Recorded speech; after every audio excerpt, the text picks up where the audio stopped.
Terpikat aura Hot Duda. Bab 009. Angkasa melipat bibirnya ke dalam, pria itu menatap Jingga dengan mata memerah menahan tangis.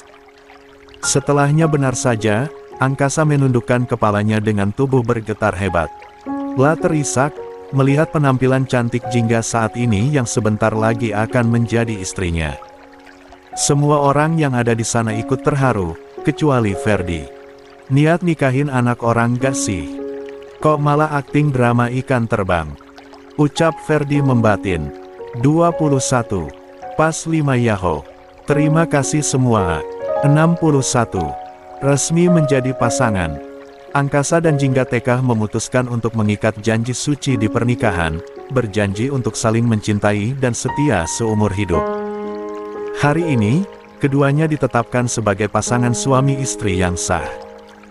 Dengan perasaan bahagia campur aduk, Angkasa menggigap lembut kening Jingga dan menatap dalam kedua matanya. Selamat ya sayang, aduh cantiknya mama. Gelar single momnya sudah resmi dicopot, ucap Tania beralih memeluk putrinya yang juga menepuknya. Sementara Ferdi, pria itu menjabat tangan Angkasa. Matanya menatap tajam pria yang hari ini telah resmi menjadi memantunya. Selamat sudah menjadi suami putri cantik papa. Ingat janjimu, jangan sampai kamu melukainya. Jika nanti kamu sudah tidak lagi mencintainya, jangan seperti keponakanmu yang menyakitinya secara tidak terhormat. Kamu seorang pria, berlakulah seperti pria sejati. Jangan seperti bencong. 2. Angkasa tertawa, dia tidak tersindir atau marah dengan perkataan Ferdi. Pria itu secara tak terduga memeluk Ferdi dan menepuk pelan punggungnya. Keluarganya tidak datang, tapi keluarga Jingga sudah melengkapi acara pestanya hari ini. Hiwi, sudah. Nanti orang akan mengira kita mertua adalah maut. Desis Ferdi dan mendorong Angkasa menjauh. Sebenarnya dia bukan tidak suka Angkasa, tapi dia takut menangis haru. 4. Pak. Jingga berbalik memeluk Ferdi, dan pelukannya pun terbalaskan. Ferdi memeluk Jingga dengan sayang, dia mengusap lembut kepala putrinya agar tak merusak hiasan di kepala wanita cantik itu. Matanya lalu memandang lekat pada kedua mata Jingga. Dia jadi ingat, saat putrinya lahir dan menatapnya seperti ini. Dari kamu lahir, papa sudah tanamkan pada diri papa, bagaimanapun. Kamu harus bahagia. Papa tidak mau kamu sedih, apapun yang kamu inginkan papa usaha untuk mendapatkannya. Karena papa pikir, kamu bahagia dengan apa yang kamu inginkan. Nyatanya, papa salah. Seharusnya papa lebih harus tahu apa yang kamu sukai dan mempelajarinya. Apakah itu baik untukmu, ataukah justru menghancurkanmu? Maafkan papa yang sempat gagal, Jingga. 4. Nata Ferdi berkaca-kaca menahan tangis, begitu juga dengan Jingga. Suasana mendadak kembali haru, Tania sampai menangis dan mencoba menghapus air matanya yang menggenang di pelupuk mata. Jangan menangis Hicks. Make upku mahal Hicks. Gumam wanita paruh baya itu. 6. Ferdi lalu meraih tangan Angkasa dan menyatukannya dengan tangan Jingga. Kemudian, pria itu menggenggam kuat tangan keduanya sembari menatap Angkasa dengan penuh keyakinan. Walaupun Angkasa dapat melihat jika Ferdi sedang menahan tangis. Dengar, pernikahan itu bukan hanya dijalani 1 atau 2 tahun saja. Tapi, seumur hidup, pernikahan menyatukan dua orang dengan sifat dan pribadi yang berbeda. Ada hal yang tidak kalian suka dari pasangan. Tapi, itu jangan dijadikan kekurangan dalam hubungan. Kalian harus saling melengkapi dengan perbedaan sikap dan sifat kalian. Terima kasih nasihatnya Pak, aku dan Jingga akan berusaha untuk mempertahankan rumah tangga kami. Balas Angkasa meyakinkan papa mertuanya. Papa percaya padamu, Angkasa. Ujar Ferdi. 62. Angkasa dan Jingga menemui para tamu yang hadir. Mereka mempersilahkan para tamu untuk memakan hidangan yang ada. Lalu, Angkasa mengajak Jingga keluar kapal untuk merasakan udara terpaan angin laut. Bos, mau ambil foto di sini. Jalu dan Ricky datang, mereka sudah siap mengambil foto. 2. Ya, Jangan sampai hilang lagi. Kalau sampai hilang lagi gambarnya, saya lempar kamu ke laut. Biar dijadikan suami sama lumba-lumba di sini. Ancam angkasa. 3. Iya bisa, kalem dikit kenapa sih? Jalu melirihkan suaranya di akhir. 2. Angkasa dan Jingga melakukan beberapa pose gaya, keduanya terlihat sangat serasi. Apalagi, pakaian putih yang keduanya kenakan sangat baik. Tangan angkasa pun tetap melingkar di pinggang istrinya. Dia terlihat lebih bebas menyentuh Jingga setelah menikah. 1. Ayo, 1 2 ti, pandangan Jalu berubah saat angkasa dan Jingga justru saling mengtigakap. Pria itu langsung membalikkan badannya, begitu juga dengan Ricky. Nasib jomblo ya begini ya Ki. Cicit Jalu. Oh, siapa yang jomblo? Tanya Ricky bingung. Alisnya terangkat menampilkan kebingungannya. Lah, ya kita ini loh jomblo. Seru Jalu kesal. Kan aku punya istri. Iya ya, aku doang dong yang belum nikah. Jalu hampir lupa jika pria itu sudah memiliki istri. 2. Ricky merangkul leher Jalu dan menepuk punggungnya cukup kuat. Ingat kata Pak Tono, kalau gak mampu ya jangan banyak gaya. Hahaha. Ricky berlalu pergi begitu saja, tapi sambil bersenandung riang. 3. Jomblo happy memang pilihan hati bukan karena menunggu, tapi memang tak laku. Hahaha.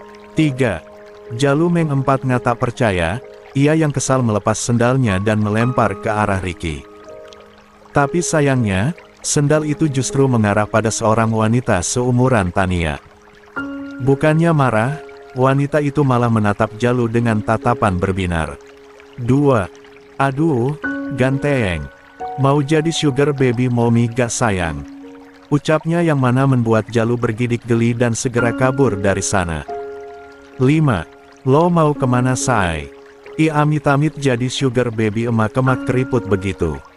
Gumam Jalu menahan kegelian di dada. Sementara itu si kembar dan Nara sedang asik duduk di hadapan meja bundar khusus untuk keluarga. Ketiganya melahap dessert yang tersedia. Terlebih Artan, dia sudah membawa tas tayonnya yang berisikan banyak lemper dan aneka jajanan lainnya. 4. Enakna lempel. Altan, bagi catu dong. Pinta Nara yang menghancurkan kegiatan manis Artan. Ambil cendili cana. Tadi Atan ngambil lempel ini bel talu dili tahunda. Balas Artan tak mau kalah. 7. 63. Nara yang mendengar itu pun kesal, lempelnya habis. Nanti cakit pelut loh kalau ndak kacih ke olang. Ancam Nara. Tapi sayangnya, ancaman Nara tidak diperdulikan oleh Artan. Ndak percaya. Artan kembali memakan lempernya, tapi tiba-tiba dia merasa perutnya sakit menahan mulas yang tak tertahan. Tangan Artan memegang perutnya dan sedikit menahan rasa sakitnya. Bahkan, wajahnya sampai memerah. Sayangnya, tiba-tiba dia merasa sesuatu yang keluar. 2. Ekei abang. Arga mengalihkan fokusnya pada Artan yang memasang raut wajah tertekan. Altan kecepilit hua. 3. Hah. Setoran pagi. Jangan lupa dukungannya kawan. 64. Abang sayang. Karena tak kunjung hamil, Selva memilih memeriksakan dirinya ke dokter bersama sang mama. Jadi, dia menunggu dokter membacakan hasilnya sembari tangannya menggenggam tangan wanita paruh baya di sebelahnya dengan erat. Nona Selva, Anda terkena hidrosalping. Itu apa maksudnya dok? Tanya Selva heran sampai dia bersitatap dengan Melia yang merupakan mamanya. Hidrosalping adalah kondisi medis yang terjadi ketika salah satu tuba falopi tersumbat dan terisi cairan. Sumbatan ini biasanya disebabkan oleh infeksi atau endometriosis. Cairan yang terjebak akan membengkak dan menyumbat tuba falopi, sehingga menghambat perjalanan sel telur dari ovarium ke rahim. Hidrosalping tidak selalu bergejala, namun dapat muncul sebagai nyeri perut atau panggul, terutama saat atau setelah menstruasi. Terang sang dokter. 6. Tubuh Selva bergetar mendengarnya, dia pun menggelengkan kepalanya. Dia tidak percaya jika tubuhnya mengalami hal itu. Melia langsung menggenggam balik tangan putrinya dan menenangkannya. Dia sebagai seorang ibu juga sungguh syok mendengar apa yang dokter katakan. Solusinya bagaimana dok? Tanya Melia, dia tidak tega melihat putrinya mengalami hal seperti ini. 1. Dokter itu terdiam, kami harus melakukan tindakan laparoskopi. Sebuah tindakan yang akan mengangkat tuba falopi yang berpengaruh. Air mata Selva jatuh, tubuhnya bergetar hebat. Apa dengan itu saya akan kesulitan punya anak? Dokter mengangguk, bisa menyebabkan kesulitan hamil, tapi bukan berarti tidak mungkin. Anda bisa melakukan bayi tabung untuk bisa hamil. Terang sang dokter. Selva akhirnya pulang ke kediaman Rodriguez, Melia pun mengantarnya. Dia meyakinkan putrinya jika semuanya akan baik-baik saja. Namun, Selva tetap merasa takut. Dengar apa yang tadi dokter bilang. Kamu tetap bisa hamil Selva, kamu bisa program bayi tabung. Ucap Melia menenangkan. Bayi tabung itu mahal ma, belum lagi aku juga harus operasi sebelum itu. Akan memakan waktu yang lama agar aku bisa hamil. Isak Selva, dia begitu takut saat ini. 3. Melia terdiam, dia berlutut di hadapan putrinya dan menghapus air mata wanita itu. Selva adalah anak perempuan satu-satunya, dia sebagai seorang ibu sedih atas apa yang dialami oleh putrinya ini. Selva, dengar. Suamimu pasti akan mengusahakan yang terbaik untukmu. Delvin sangat mencintaimu, dia bahkan ada untukmu saat kamu koma. Tidak mungkin, hal seperti ini dia meninggalkanmu. Ujar Melia. 2. Tidak wanita parubaya itu ketahui, jika rumah tangga Selva sedang mengalami kegoyahan. Semuanya kacau, apalagi sudah lama Delvin tidak bekerja. Membuatnya harus banyak mengirit uang bulanan yang pria itu berikan. Bahkan, dia harus menunda terapinya karena Delvin tak memiliki uang. Liama, aku akan bicarakan hal ini pada Delvin. Putus Selva, dia tidak mau orang tuanya tahu permasalahan rumah tangganya. 65. Baiklah, Mama pulang dulu kalau begitu. Pamit Melia. Dia kembali masuk ke dalam mobilnya setelah mengantar putrinya sampai di teras rumah. Selva menghapus air matanya, dia mencoba mengatur nafasnya dan menatap map medis miliknya. Jika diingat lagi, dia pasti sedih. Dirinya butuh dukungan, nanti dia akan bicarakan hal ini pada Delvin. Karena semalam, pria itu tidak ada kabar sama sekali. Mau jadi apa kamu Delvin? Mau jadi apa? Papa malu. Papa malu punya anak yang selalu buat masalah sepertimu.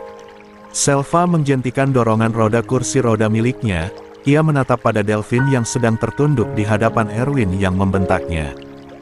Hal yang membuat Selva terkejut adalah, dia melihat wajah penuh lebam Delvin kembali. Padahal, semalam pria itu tidak pulang. Ada apa ini Pak? Ada apa dengan Delvin? Selva bergerak menghampiri mereka, dia sungguh tidak tahu apa yang terjadi. Erwin memijat pangkal hidungnya, lalu dia menunjuk pada Delvin. Nasihati suamimu, Selva. Jika sampai dia tidak berubah juga, kakek akan mengusirnya dari rumah ini. Apa? Jingga dan Angkasa beristirahat di kamar sebelum acara malam nanti. Keduanya tentu saja berada dalam satu kamar khusus pengantin. Setelah berganti pakaian dengan pakaian santai, Jingga langsung merebahkan dirinya. Sementara si kembar dan Nara sudah diamankan oleh Tania dan Ferdi. Mau istirahat? Tanya Angkasa melihat Jingga yang akan memainkan ponselnya. Sebentar lagi, aku lihat pesan masuk dulu. Balas Jingga. Angkasa mengangguk, dia merebahkan dirinya di samping wanita yang baru menjadi istrinya.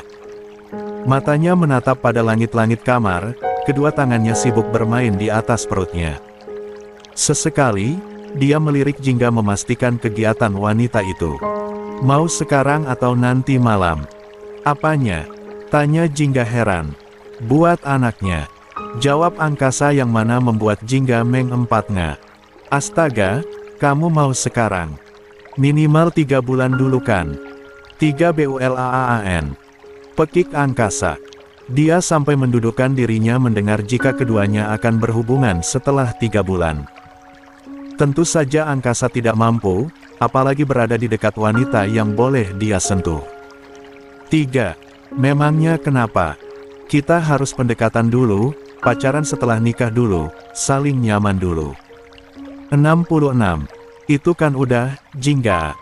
Teman-temanku loh setelah nikah malamnya langsung buat. Seru angkasa tak terima. 2. Jingga jadi teringat sesuatu. Perlahan dia mendudukkan dirinya dan mendekatkan wajahnya pada angkasa. Pandangannya terlihat tajam dan penuh dengan penekanan. Sama mantan istri, pagi nikah malam languseng buat ya. Tebak jingga. Enggak, itu sesudah 6 bulan menikah. Cicit angkasa. Tuh, 6 bulan. Tapi jangan 6 bulan juga. Beda loh sayang. Aku sama mantan kan menikah, tapi aku belum cinta dia.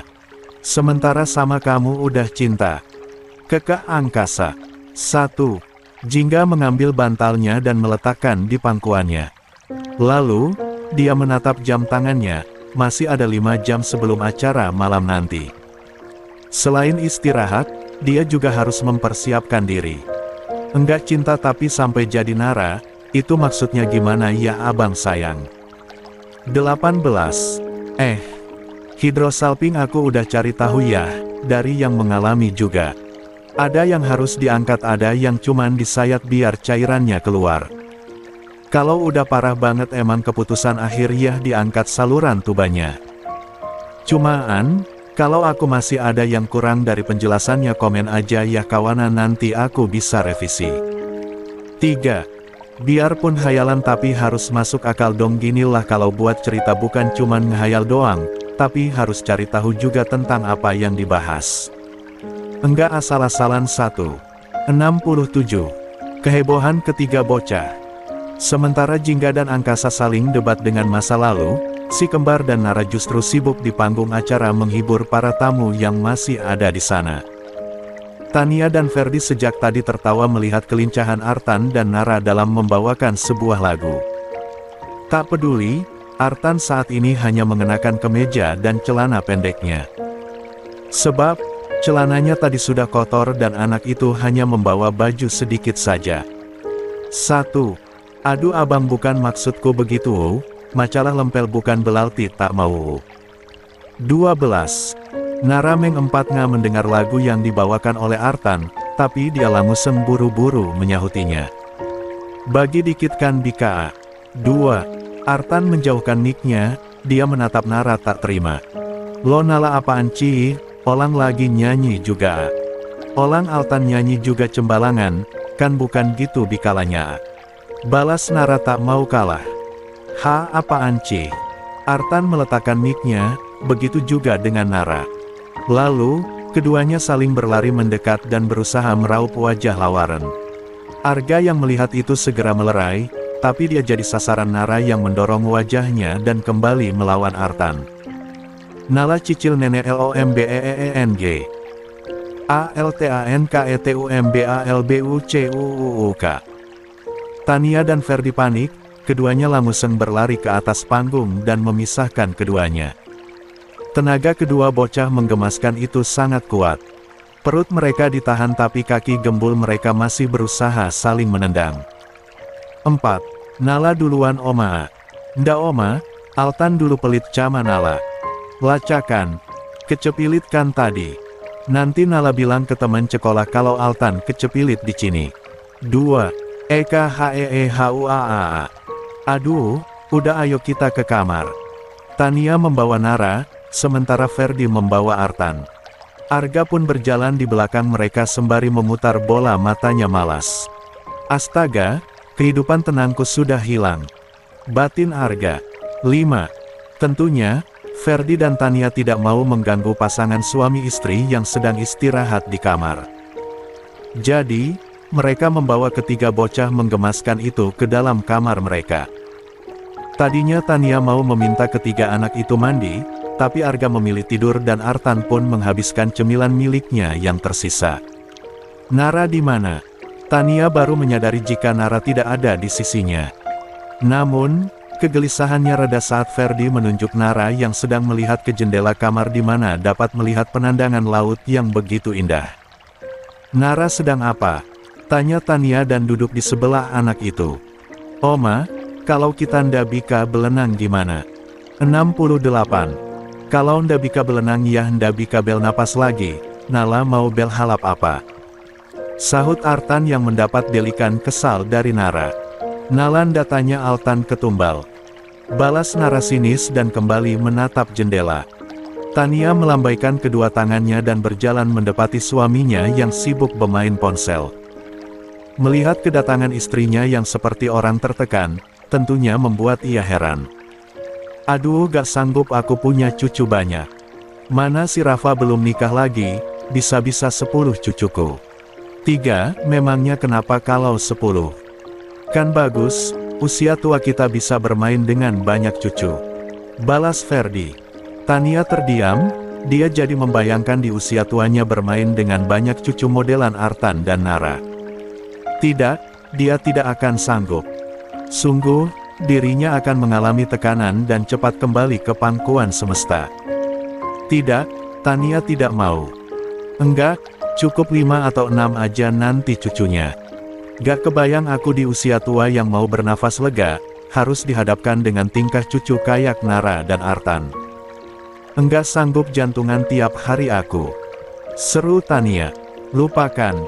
Lebih baik kamu memijat kepalaku saja. Ferdi memilih berbaring di pangkuan istrinya, ketiga cucunya menatap sekilas sebelum kembali fokus pada kegiatan mereka. 1. Tania menurut, dia memijat kelala suaminya.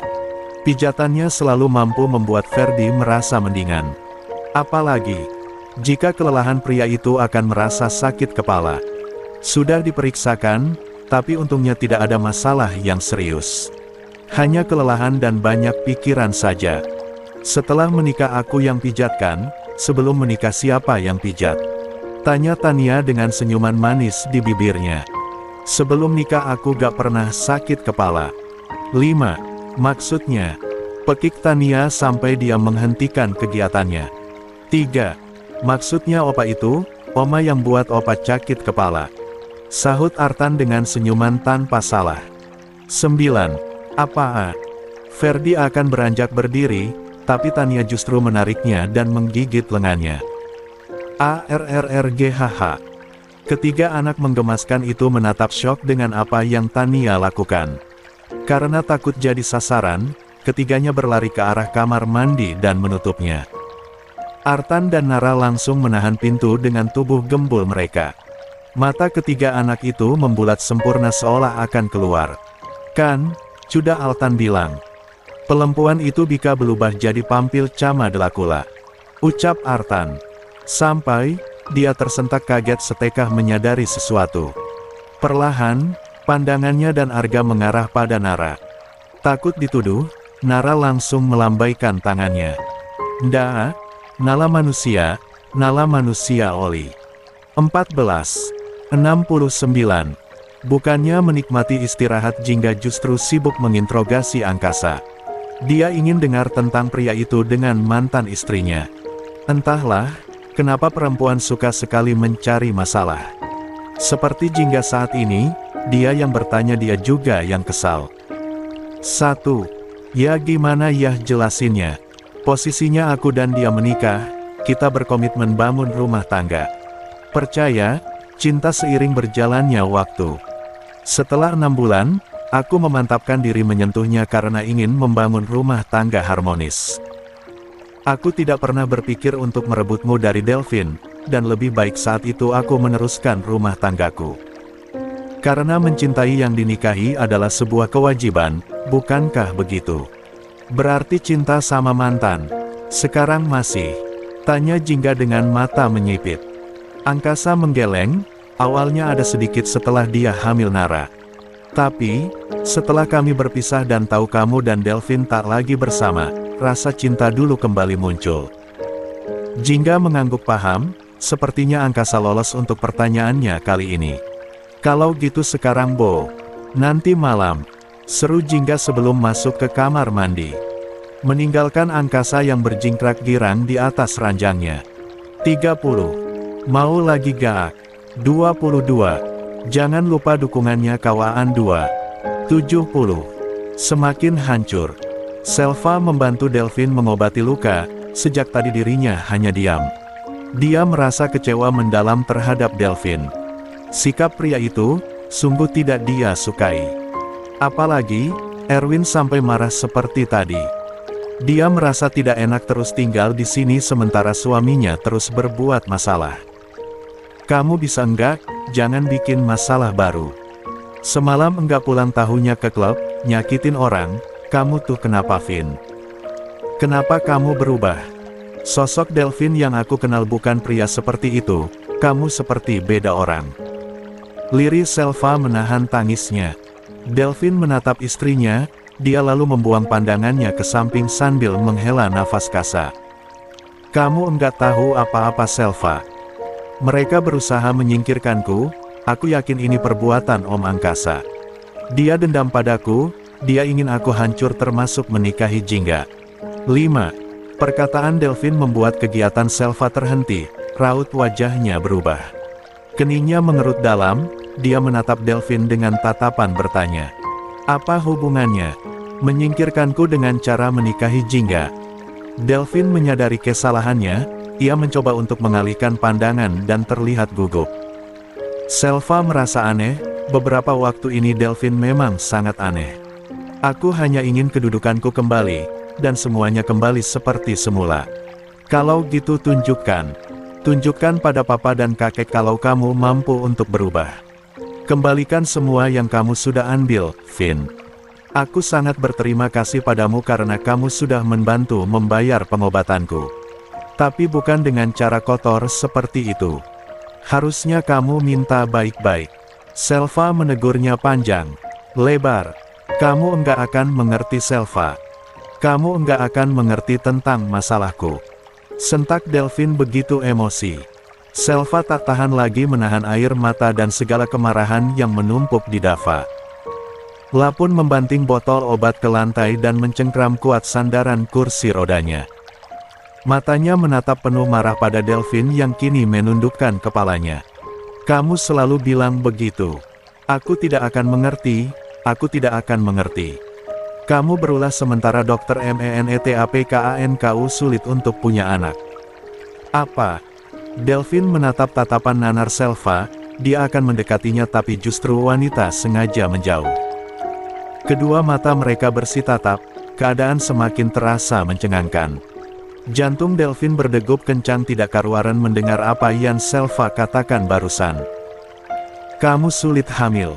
Delphine mengulang perkataan Selva. Dengan kasar, Selva menghapus air matanya. Ya, aku tidak tahu kesalahan apa yang sudah aku buat hingga semesta menghukumku seperti ini. Aku harus kehilangan satu tubaku melalui operasi nanti dan itu membutuhkan biaya. Akan sulit untuk hamil normal, dan bayi tabung yang belum tentu berhasil. Sementara kamu tidak mau berubah. 2. Selva sudah sangat lemas, nada suaranya pun terdengar lemah.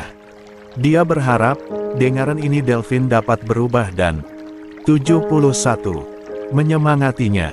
Rasanya, hidupnya tertekan.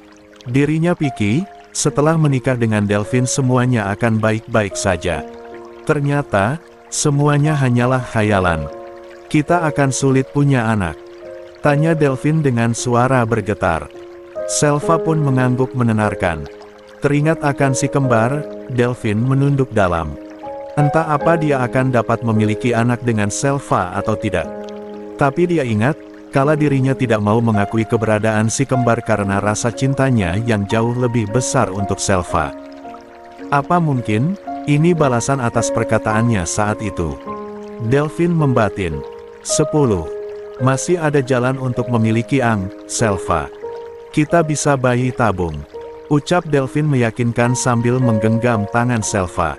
Lia, tapi mana biayanya? Kamu tidak mau mencari pekerjaan, kamu terus memperebutkan apa yang sudah bukan lagi jadi milik kamu.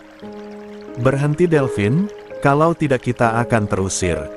Apa kata keluargaku nanti Hicks? Aku minta maaf Selva, aku minta maaf. Lirih Delphine. Lapun memeluk Selva dan menangis bersama. Rasanya, Apa yang Selva katakan bagaikan sebuah batu yang menghujam dirinya. Kenyataan itu terlalu pahit untuknya, kehidupannya semakin berantakan. 4. Acara malam tiba, Jingga dan Angkasa saling berdansa bersama. Keduanya tampak sangat serasi, alunan biola merdu mendukung kegiatan yang keduanya lakukan. Para tamu undangan juga menyajikan hidangan yang tersedia sembari menikmati acara, termasuk si kembar yang turut berdansa. Begini loh Altan kalanya, jangan kayak Cumoo. Greget Nara melihat cara berdansa Artan. 3. Cabal Lombeeng, Altan dapelnah beldanca. Mana tahu, kan belajal. Alas Artan kesal 2. Begini loh kalanya. Mara mengajarkan Artan cara berdansa, bukannya berdansa tapi lebih ke mengajari menari balet. Arga menyadari hal itu, ia langsung meringis kecil melihatnya. 9. Apa ada balet untuk laki-laki? Gumamnya. 3. Sementara itu, Tania sibuk menjodohkan putranya. Dia memperkenalkan pria itu pada perempuan cantik yang dia temukan di sana. Namun, Rafa tampaknya tidak tertarik. Dia menatap malas ketiga wanita dengan gaun terbuka di hadapannya. 2. Ayo Rafa, menurutmu mana yang paling cantik? Cantik-cantik ini, karirnya juga bagus. Udah usia matang untuk menikah, iya kan? Iya tante. Jawab ketiganya malu-malu. Rafa memutar bola matanya malas, aku tidak suka barang bekas ma. Ucapnya dan berlalu pergi, meninggalkan Tania yang syok atas jawaban putranya tadi. 6. Astaga, Rafa. Balik ke sini mama ikat bibir kamu. Gak sopan ngomong begitu. Seru Tania dengan suara. 72. Cetarnya. Dia lalu kembali menatap ketiga wanita itu dengan tatapan tak enak. 1. Aduh, maafkan anak tante ya. Maafkan dia, sepertinya kebanyakan makan obat anti mabuk perjalanan, jadinya agak geser otaknya, ucap Tania meminta maaf pada ketiganya yang tampak kesal. 1. Jodoh Kak Rafa Marna ini suaranya 16. 73. Tamu tak diundang. Acara selesai, semuanya pun kembali ke kamar untuk beristirahat. Karena besok, kapal kembali bersandar di tempat semula. Untuk itu, malam ini Angkasa dan Jingga juga masuk ke dalam kamar. Namun, sejak tadi Jingga tampak diam sambil sesekali mengelus perutnya. 5. Mau mandi? Tanya Angkasa setelah keluar dari kamar mandi. Dia masih menggunakan batrobe yang menutupi tubuhnya. Sarembil, menggosok kepalanya dengan handuk kecil miliknya. Lia, kamu kalau mau tidur duluan aja. Balas Jingga sebelum masuk ke kamar mandi setelah membuka gaunnya. Angkasa mengerutkan keningnya dalam. Matanya menatap pintu kamar mandi yang tertutup. Sejenak, dia berpikir keras. Tidur. Katanya mau ehem-ehem, gimana sih? 7. Tak berselang lama, Tania datang membawakan sebuah paperback. Katanya si pesanan Jingga, jadi Angkasa mengambilnya saja tanpa curiga. La kembali masuk dan mendekati pintu kamar mandi. 2. Sayang, ini ada titipan dari mama. Seru Angkasa. Jingga membuka pintu kamar mandi sedikit, lalu dia mengulurkan tangannya. Angkasa pun memberikan paperback itu tanpa berniat jahil sedikitpun. Setelahnya, dia menunggu sang istri selesai mandi. Sambil menunggu Jingga mandi, Angkasa membereskan ranjang yang sedikit berantakan. Dia juga menyemprotkan parfum pada spray dan bantal. Menciptakan aroma menenangkan untuk waktu keduanya nanti. Duh, posisinya gimana ya? Bantalnya harus rapi gini, biar gak ribet. Aduh, apalagi ya? Perlu bunga gasit. Atau lilin aroma terapi. Di sini ada yang jual gak ya? Mana aku lupa beli lagi. 6. Begitulah kebingungan Angkasa. Dia sampai membereskan nakas dari segala macam barang dan meletakkannya dengan rapi. Lalu, pria itu duduk di tepi ranjang dan tinggal menunggu Jingga selesai mandi. 3. Benar saja, tak lama kemudian Jingga keluar dengan piyama pendeknya. Wanita itu berjalan menuju ranjang dan merebahkan dirinya. Angkasa mengerutkan keningnya heran melihat Jingga yang sepertinya sedang menahan sakit. "Sayang, kamu kenapa?" tanya Angkasa, keinginannya seolah luap begitu saja melihat wajah pucat Jingga. "Nyeri datang bulan, tolong ambilkan air panas ya," lirihnya. "Datang bulan, tapi kan ini malam pernikahan kita. Kamu kok 9. Jingga berbalik, melirik tajam pada Angkasa yang langsung melipat bibirnya ke dalam. "Aku gak bisa pasang gerbang di perutku, mana tahu kalau sekarang datang bulan. Kamu sih, dibilang nikahnya minggu depan aja malah kekeh minggu ini," omelnya. 2. Angkasa mengempat rup kepalanya yang tak gatal. "Kamu gak bilang kalau tamunya bakalan datang minggu ini?" "Ya udah bentar, aku ambil air hangat dulu." 2. Angkasa mengambilkan air hangat untuk Jingga dan juga memasukkan air hangat itu ke dalam botol. Lalu, 74. Merebahkan tubuhnya di belakang Jingga dan menempelkan botol itu di perut istrinya. Rasa hangat dari botol tersebut mampu membuat perut Jingga sedikit merasa nyaman. "Obatnya di mana?" tanya Angkasa. "Di paper bag tadi," balas Jingga. Dia mencoba tidur agar sakitnya tidak terasa. "Oke." Sebentar Angkasa beranjak untuk mengambil obat itu. Tak lama, dia kembali dan meminta Jingga meminumnya dengan air hangat. "Maaf ya, aku belum bisa memberikannya sekarang," ucap Jingga selepas meminum obat itu. Dia merasa bersalah pada Angkasa yang sepertinya sudah sangat menunggu momen tersebut. "Tidak apa-apa, namanya juga kamu sakit. Ayo tidur lagi, aku peluk kamu sampai sakitnya hilang." Angkasa mengajak Jingga kembali tidur, dia memeluk wanita itu dengan tangannya yang memegang botol berisikan air hangat. Cara itu ternyata efektif membuat Jingga tertidur lelap. "Seminggu kan? Oke, aku hanya butuh waktu seminggu untuk mendapatkan jatahku." "Astaga, kenapa satu hari harus 24 jam sih?" lirih Angkasa, menatap lekat istrinya yang tertidur lelap di pelukannya. 9. Rafa belum kunjung kembali ke kamarnya, dia malas jika Tania kembali menjodohkannya dengan perempuan random. Jujur saja, Rafa sudah tidak ada niat untuk menikah. Apalagi, sejak tahu jika perempuan yang dicintainya telah menikah bersama pria lain tepat di hari ini. 9. Angin laut yang berhembus kencang, membuat suasana hati Rafa semakin kacau. Dia menyelesaikan sebatang rokoknya dan menginjaknya.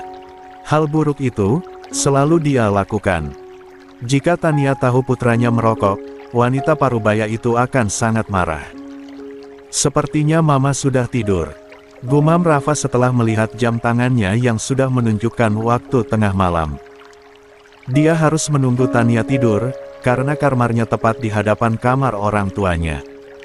Takut Tania memarahinya malam ini. Setidaknya besok dia lebih berenergi mendengarkan ocehannya. Rafa memutuskan untuk masuk kembali ke dalam kapal, dia berjalan di sebuah lorong menuju kamarnya. Keadaan tentu sangat sepi, hanya dirinya yang berjalan sendiri. Tapi tiba-tiba, seorang perempuan keluar dari sebuah kamar dan terjatuh di hadapannya. Pakaian perempuan itu tampak berantakan, raut wajahnya terlihat ketakutan. "Apa Anda tidak apa-apa?" Rafa berniat membantu, tapi perempuan itu menepisnya dan menatapnya takut. 1. Kening Rafa mengerut dalam, dia menatap heran. Make up perempuan itu sungguh tebal, bahkan lipstik merahnya terlihat berantakan. Namun, Rafa dapat melihat jelas warna mata abu-abu milik wanita itu. Dengan tatapan takut, perempuan itu pergi begitu saja. "Ada apa dengannya? Siapa perempuan tadi? Sangat mencurigakan," gumam Rafa. Namun saat akan pergi, Rafa menginjak sebuah anting.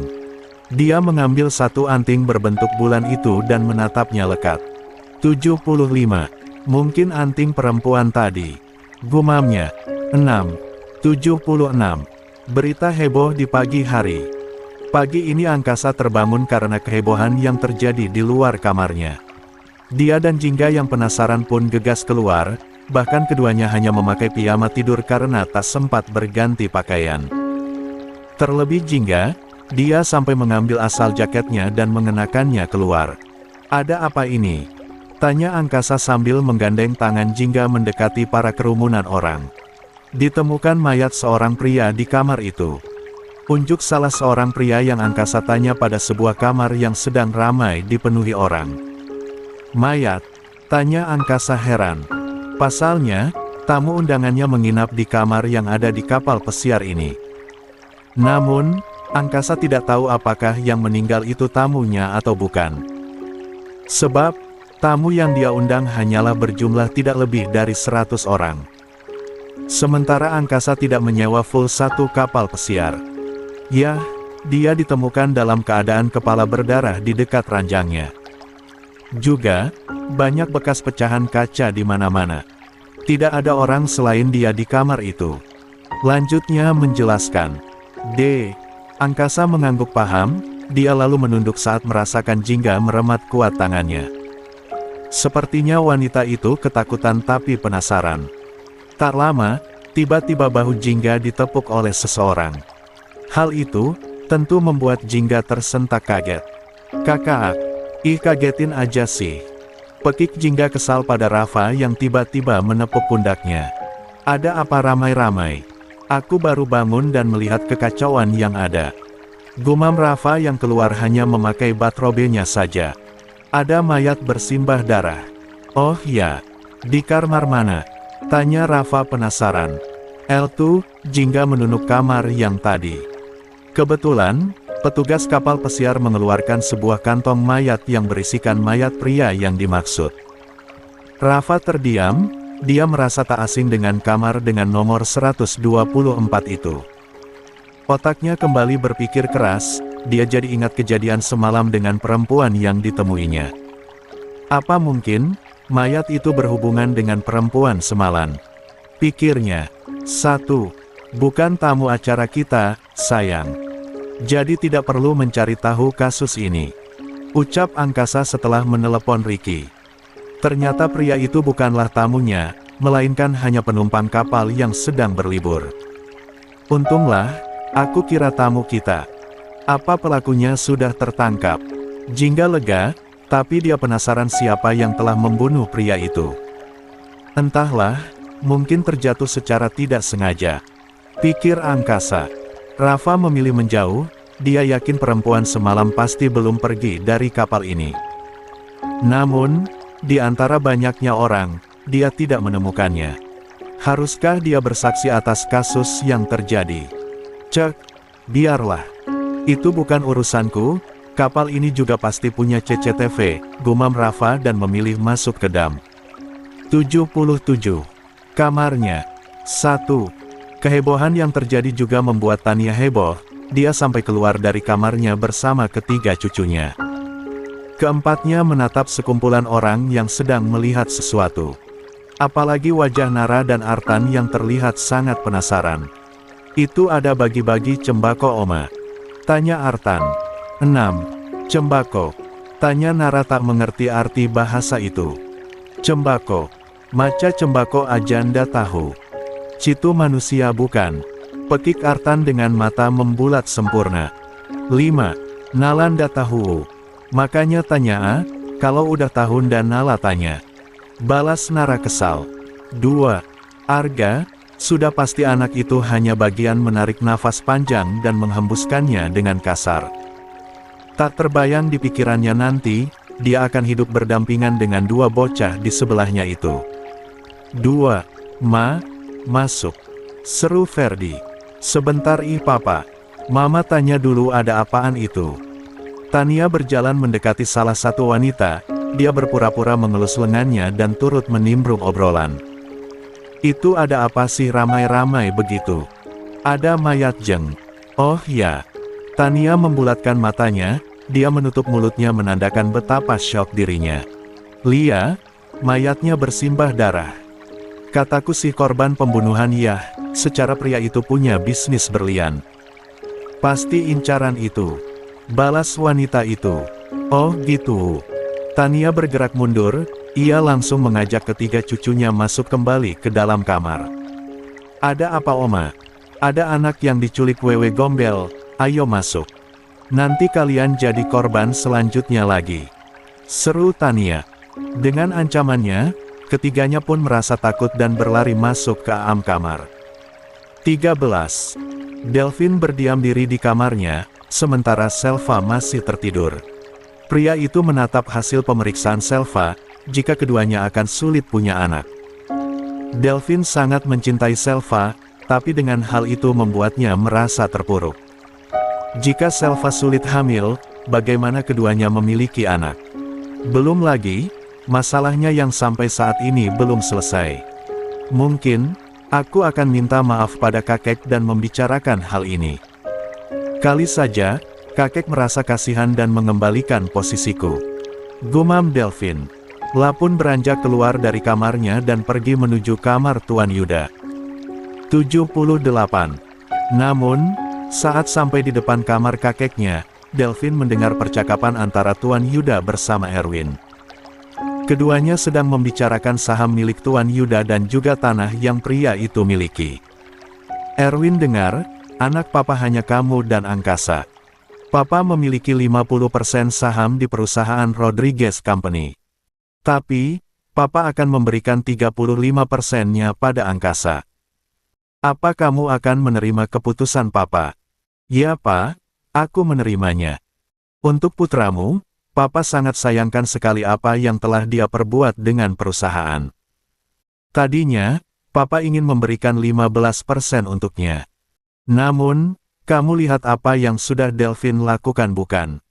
Papa pikir, dia bisa jadi penerus perusahaan selanjutnya. Nyatanya, dia yang justru menghancurkannya. Tunggu putra angkasa dewasa, baru kamu bisa menyerahkan tanggung jawabmu padanya.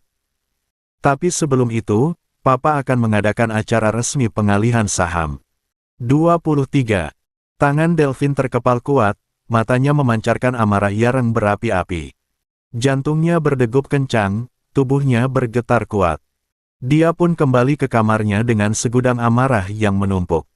Angkasa, angkasa dan angkasa. Dia sudah merebut semua yang aku miliki. Geram Delvin dalam hatinya. 16. 79. Menjadi keluarga cemara. Karena sudah bergelar suami istri, Angkasa mengajak Jingga untuk tinggal bersamanya di rumahnya setelah beberapa hari di Kedimana Mahendra.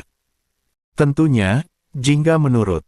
Dia juga turut serta membawa barang-barang miliknya dan juga milik kedua putranya. Kehidupan baru dan suasana yang baru. Nalaa, kita bika belangkat cekolah baleeng. Seru Artan semangat saat sampai di rumah angkasa. 2. Lia, nanti kita naik motol ke cekolah. 2. Motol, tanya Artan sembari memiringkan kepalanya.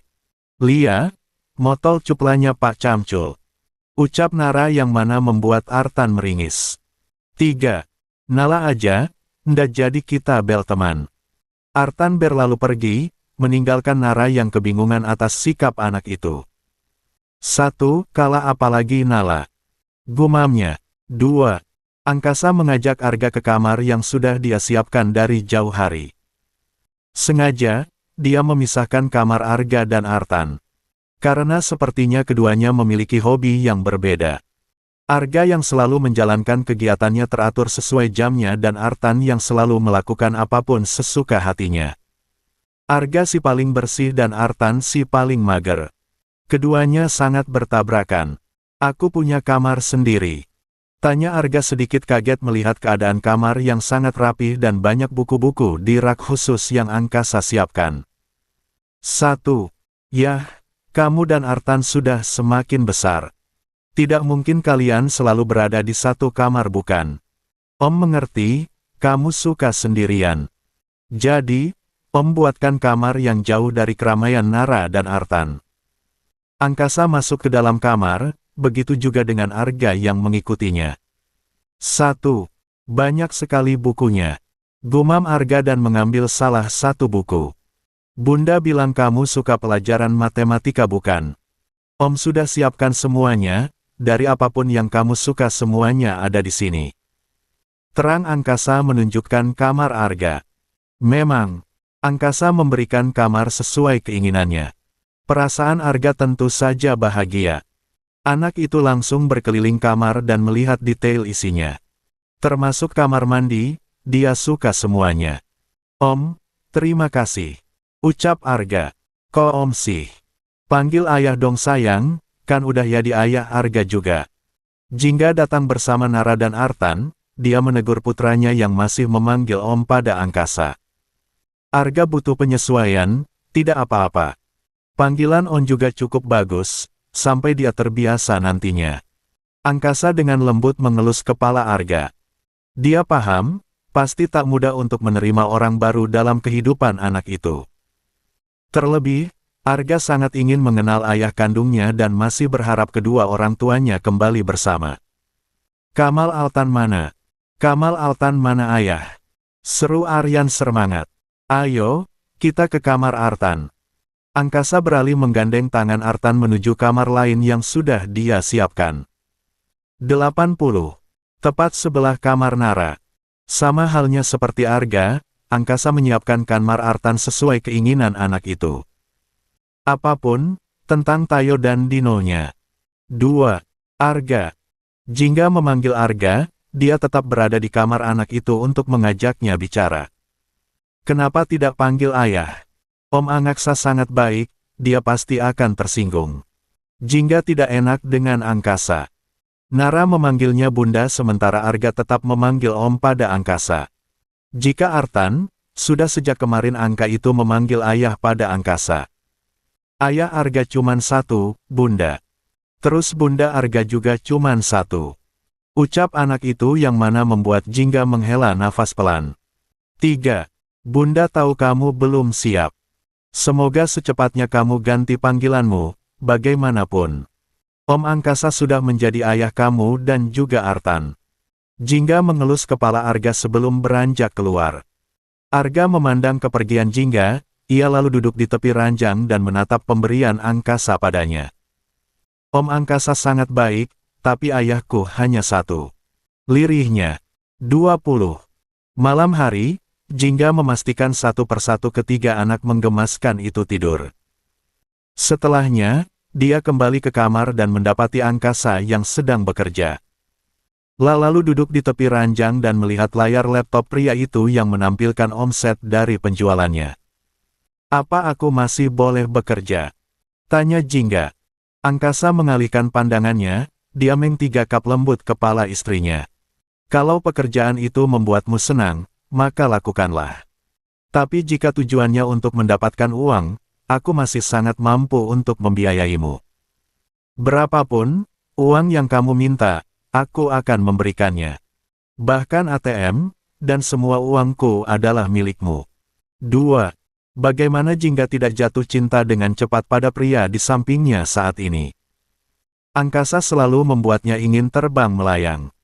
Jingga rasanya ingin memamerkan suaminya pada dunia jika dirinya berhasil mendapatkan suami idaman para wanita di luar sana. 4. Sebenarnya aku lebih suka jadi model, aku gak suka pekerjaan kantor. Kalau model tidak aku izinkan, ucap Angkasa yang mana membuat Jingga menatapnya tak terima. Loh, kok gitu? Angkasa menyingkirkan laptopnya, ia lalu menarik Jingga dan pelukannya. Menjadi model, kamu akan disandingkan dengan pria lain. Jelas saja, aku cemburu. Jika sebelumnya, kita tidak punya ikatan, aku tidak berhak cemburu. Tapi sekarang, berbeda. Tidak berhak tapi kamu mengambil foto kita dulu. Unjuk Jingga pada foto keduanya yang Angkasa ambil saat pemotretan waktu lalu. Angkasa terkekeh kecil, dia ketahuan oleh Jingga karena mengambil diam-diam foto keduanya saat pemotretan produk baru. Untungnya, Jingga bahagia melihat itu. Intinya, diam di rumah saja. Aku berangkat kerja, kamu antar sampai pintu. Aku pulang kamu layani. Karena sejujurnya, aku suka dilayani. Maksudku di sini bukan melayani pekerjaan rumah tapi. Angkasa mendekatkan. 81. Mulutnya ke telinga Jingga dan membisikkan sesuatu yang membuat pipi wanita itu bersemu merah. Angkasa. Angkasa. Angkasa. Mana sayangnya coba? Mana? Kemarin bilang abang sayang, kenapa sekarang jadi angkasa?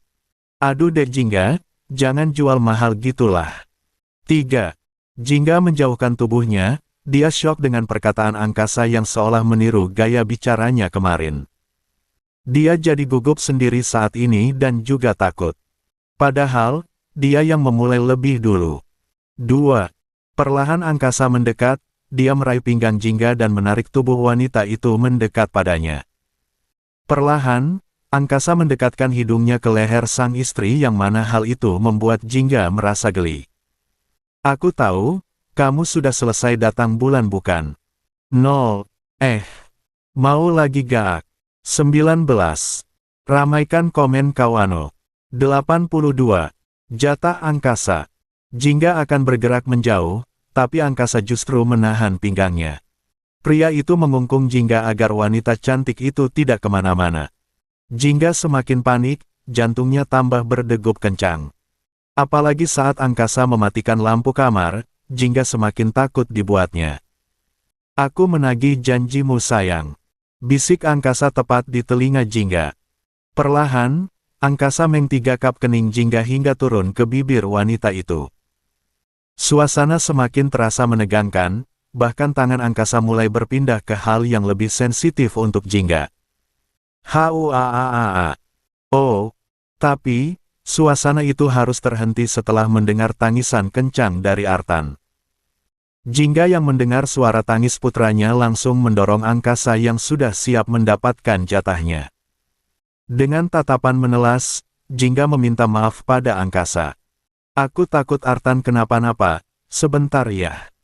Ucap Jingga dan berlari ke kamar putranya. Angkasa langsung memegangi kepalanya yang terasa berdenyut sakit. Hampir saja dia mendapatkan kebutuhan biologisnya. Tapi, tiba-tiba saja ada yang mengacaukan. Jika begini terus, dia bisa gila. 3. Yah, kalau duda dan janda menikah ya begini. Pasti, ada saja penghalangnya. Gerutunya kesal. 8. Jingga masuk ke kamar Artan, terlihat putranya itu memegangi keningnya yang benjol. Melihat kehadirannya, tangis Artan kembali pecah dan langsung memeluknya. Jingga dengan sayang menggecek keadaan kening Artan, kenapa hisap putranya mendapatkan luka itu. Artan tadi lompat kacul, nala lalang tapi tetap lompat. Telus jatuh, telpental dia. Jidatnya campe maju 5 centi. Seru Jara menerangkan kejadian tadi. 7. Lia bunda, Artan yang nakal. Tambah Arga. 2. Jingga paham, dia pun menangkup wajah Artan yang sudah merah menahan sakit. Untungnya, keningnya tidak berdarah. Hanya benjol saja dan sedikit membiru. Untuk itu, Jingga langsung menggosoknya dengan rambutnya. Seperti saat kecil, Tania akan menggosokkan rambutnya ketika kepala Jingga terpentuk. Kenapa? Angkasa kembali datang, pria itu hanya mengenakan celananya saja tanpa pakaian yang sudah dia lepas tadi. Jatuh dari tempat tidur, tidak apa-apa. Jawab Jingga. Angkasa mengecek keadaan kening Artan sebentar, besok kita ke rumah sakit buat röntgen, takutnya ada luka dalam yang kita enggak tahu. Lia, kamu benar. Jingga mengelus punggung Artan yang masih bergetar walaupun anak itu sudah tidak menangis lagi. Ayo, Arga sama Nara masuk ke kamar kalian dan tidur. Titah angkasa, dia membawa keduanya ke kamar mereka masing-masing. Jingga tahu Artan anak yang super aktif, dia tidak akan berhenti sebelum mendapatkan hal yang menyakitkan dan 83.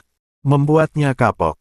Jika sudah seperti ini, Artan tidak akan lagi melompat di atas ranjang. Siapa yang taruh meja di Citu Hicks? Cembalangan Hicks. Isak Artan, dia justru menyalahkan keberadaan nakas di sebelah ranjangnya. 4. Artan yang lompat-lompat, Artan yang jatuh, kenapa salahin mejanya? Bunda kan selalu bilang, waktunya tidur ya tidur. Jangan main apalagi lompat-lompatan kayak tadi. Untungnya gak jatuh kena lampu tidur. Jingga tak ingin putranya memiliki kebiasaan menyalahkan orang lain. Artan lagi yang kalah Hicks. Isak Artan. Jingga menghela nafas pelan, dia pun menimang Artan sampai anak itu tertidur lelap di pangkuannya. Setelahnya, Jingga perlahan menidurkan Artan kembali di ranjang kecilnya. Tak lupa, dia menyelimutinya. Sudah tidur. Angaksa kembali, dia membawakan sebotol susu untuk Artan. Botol susu. Heran Jingga. Nara masih meminum susu di botol, aku pikir Artan juga masih. Kalau Arga, dia melepas dotnya dan meminumnya langsung. Terang angkasa. Sebenarnya udah enggak sih, tapi enggak apa-apa deh. Jingga mengambil botol susu itu dari angkasa dan memberikannya ke Artan. Untungnya, anak itu meminumnya tanpa terbangun. Jingga dan angkasa memutuskan kembali ke kamar mereka, hal yang tadi telah angkasa lupakan. Pria itu langsung merebahkan tubuhnya di ranjang begitu saja. Yang tadi, enggak jadi.